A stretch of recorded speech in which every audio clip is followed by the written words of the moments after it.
Unë jam violiste. Unë jam mësuese. Unë jam mjeke. Unë jam boksiere.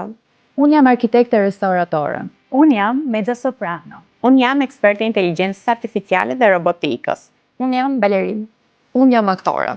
Unë jam artizane. Shumë herë më kanë thënë që puna në orkestër do ma bënte shumë të vështirë jetën familjare.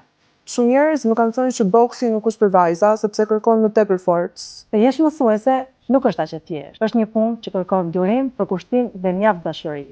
Si një vajzë që shpesh herë përballet në habitat pune me zgurësh, pluhuri e terreneve të vështira, unë zgjedha restaurimin. Familjarët kanë besuar se është një profesion i orientuar më shumë për djem. Për të arritur magjinë e skenës, shpesh sfidat dhe vështirësitë janë nga më të ndryshmet. Në kohët moderne, ky profesion nuk zgjidhet shumë nga të rinjt. Një ndër stereotipat më të shpeshta që dëgjoj është se baleti është i thjeshtë, është vetëm elegancë, një kostum i bukur dhe një buzëqeshje. Shpeshherë ngjitem në skenë për të treguar histori.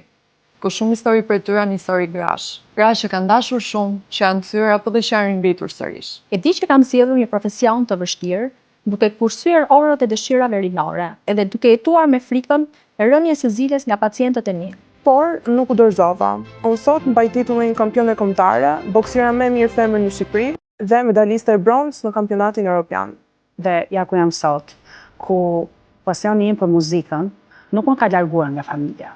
Përkundrazi, më ka bërë që të balancojmë së miri si jetën artistike, ashtu edhe atë familjare. Kam kuptuar që një vajzë në teknologji bën inovacionin më të drejtë dhe botën më të bukur. Si vajzë artiste, jam e vendosur që t'i kaloj ato, duke besuar se zëri është instrumenti im më i fortë. Unë bëj pjesë tek ai grup të cilët e zgjidhin artizanatin sepse shohin zhvillimin e trashëgimisë kulturore dhe ruajtjen e identitetit nëpërmjet punimeve tona artistike. E vërteta shkret ndryshe. Ne çdo ditë bëjmë një luftë të heshtur që t'i japim atë buzëqeshje në skenë.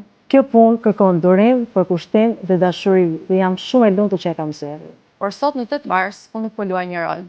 Sot jam Detja, si një vajzë që ka zgjedhur artin. Një profesion ku zëri i gruas nuk është dekor, por qendër. Si identitet, kujtesë dhe një forcë që reziston kohës. Zgjedha restaurimin sepse dua të jem pjesë kësaj force. Çdo profesion ka një histori suksesi.